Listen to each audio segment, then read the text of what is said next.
Happy New Year, I should say. It's been 3 weeks since my last video because of the new year, a nice flu and some gear issues, but now it's all fixed, so I can start again to actually make a new video every Monday. This time it's not going to be a cover, an arrangement or playthrough or track or whatever. I just wanted to make a little update about my home studio, a little tour of my setup and instrument for 2017.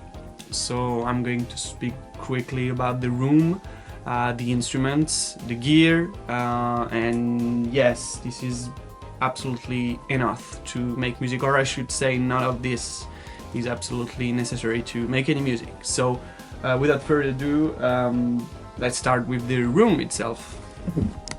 So as you can see, it's a square room, it's not rectangular, which is, I think, not really ideal, but it is what it is. It is an old bedroom that I use now for recording stuff. I did use a lot of acoustic treatment. It's pretty cheap, but it does the work. Mainly absorbers and bass traps all over there too.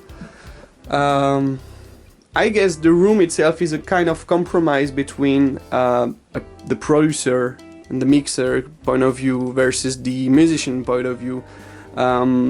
It's a pretty dead room, dead sound, thanks to those absorbers, and that was probably the best thing I could do to avoid getting those lowest frequencies, very annoying due to the size and the nature of those monitors, which are very good, I should say.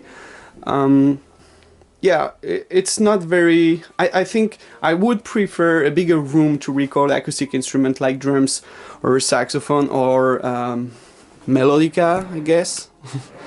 Well, I didn't really have the choice, and still I managed to get some nice tones for my track, and it's more than enough to accurately mix and record acoustic instruments. So yeah, it's an old bedroom. The best thing probably is the 2 doors, like this door right there and this second, separating the room from the rest of the house. And yeah, the bathroom just right there. It's kind of convenient. And yeah, I guess that's all for the room itself. Let's see now the instruments.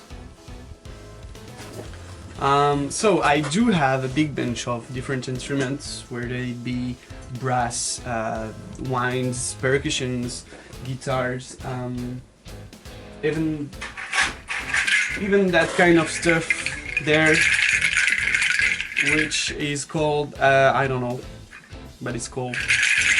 I like the sound of this. And this is probably the best thing here.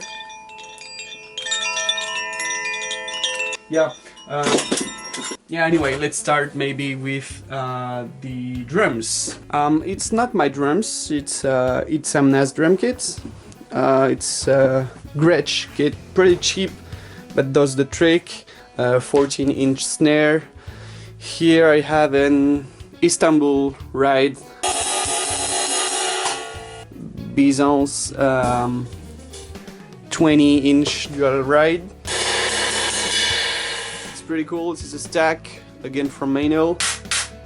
Have the thing right there. Hi-hat with... I find that in my garage. It's absolutely necessary to everything I make. Yeah, so basically that's it. A Thomann piano, 88 keys.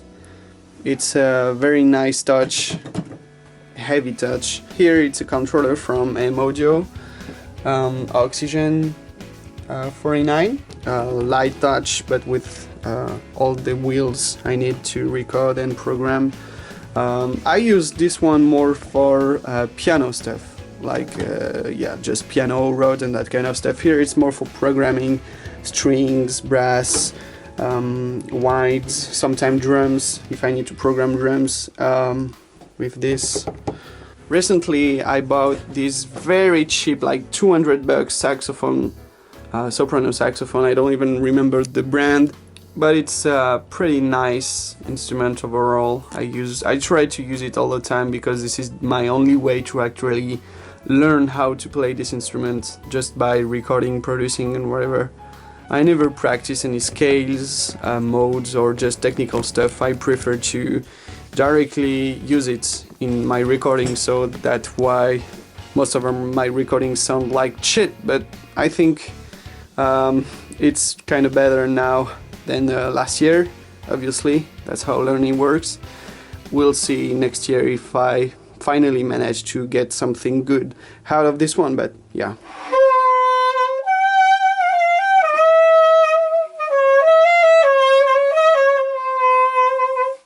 I also have another saxophone, so this one is it is my mother's, who used to play saxophone, but now I guess I use it more than her, so she let me borrow it anytime I want, anytime I need.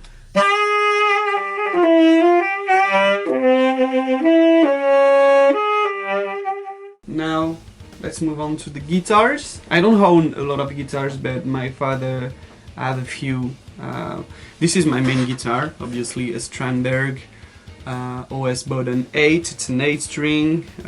What I can say about it is that you don't already know. I wanted it to be as natural as possible, so it doesn't have any finish on it. It's ash body, I think, and maple top, rosewood. It's pretty basic. It's a production model, not a custom. It's semi-custom maybe, because I had the choice of the pickups, finish and profile of the neck, which is an under neck. It's so easy to play for an A string and it's weightless, so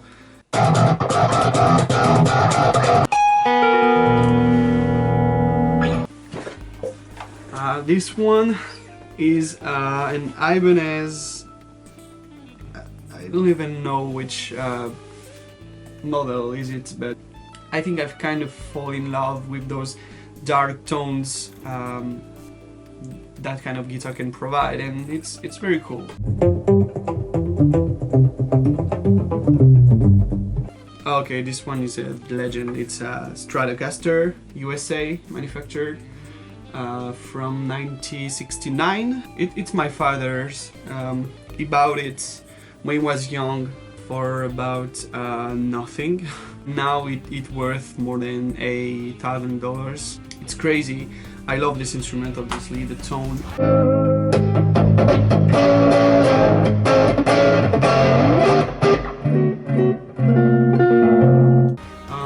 Okay, this one is my only bass. It's an Ibanez 5-string SR 605.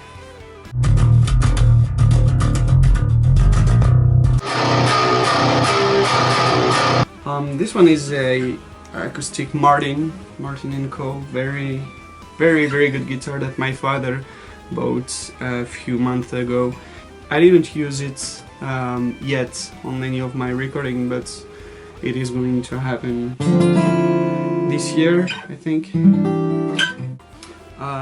This one is an electro-acoustic guitar. It's a Go Down. It's the first guitar I ever played. It's my father's again.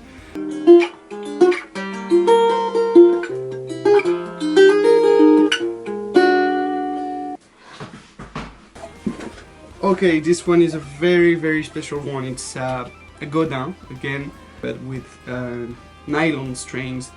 It's not a classical guitar, not really. It's also electroacoustic, and it has a MIDI port, an old MIDI port that you could use in the 90s with a kind of emulator and get strange 90s noises.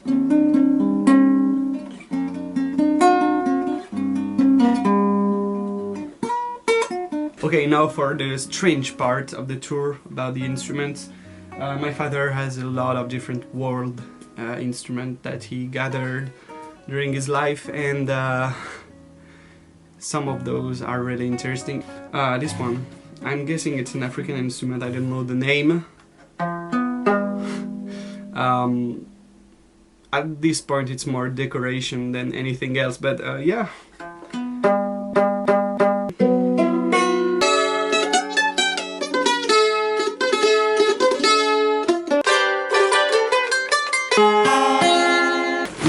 my favorite part. When I don't know what instrument to use, I always pick something in this box.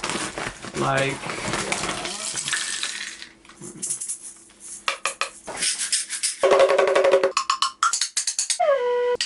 empty box. Schweppes. Coke. This is a duduk. Okay, so now quickly about the gear itself, starting with the desk and the microphone and that kind of stuff. So the desk is a RTA producer station. It's pretty cool. I have two curved Samsung 24 inches screens. This one is another controller, MIDI keyboard. Sometimes I use it. This one is obviously, probably you know, which is an XFX2. Use it for guitars and bass and reamps, whatever. This is my interface, audio interface. It's a Focusrite Liquid Sapphire 56. It has 8 direct ins and outs. It goes to 24 with ADAT.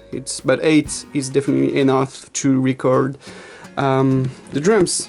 This is my power supply, a Foman M10LX. It's definitely enough, and it has lights. Yeah. My station is an old Macro from 2010. It's Macro 5.1. I'm not going to give you the specs, I'm going to write it down, but it's pretty powerful. My headphone is a Ultrason Pro 900. The monitors obviously are ADAM A77X. Here I have an arm for constantly have microphone plugged in. I just need the phantom power there. It's a very cheap microphone, Samsung C01. Same for the drum kit. I have a Samsung, again this is the exact same kit. Here I have an obvious SM57 microphone for the snare. So this is the whole pack, the Samsung kit.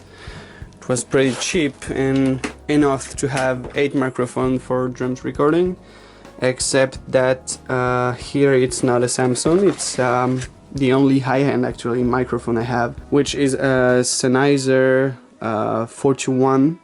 These are, I don't even remember, it's Eagletones CM20, a PA monitor.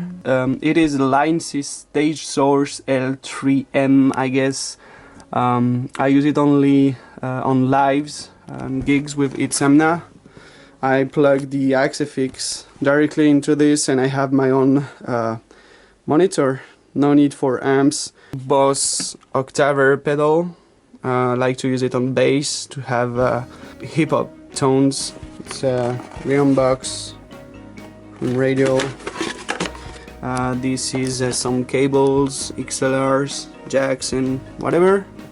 This one little monitors worth about $10 on Amazon. It's USB powered and it's just to control my mixes afterwards. It's very useful. It has surprisingly good sound for the price. I mean, the range is pretty full. Okay, so I think that's all for this home studio tour. I don't think I forget anything. If you have any question, you can ask me on the comment section.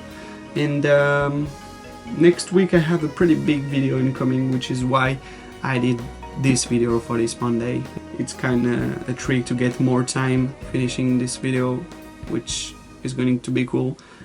So yeah, this is what I slowly gathered during the last 4 years. So yeah, that's it. Thank you for watching, guys, and see you next week.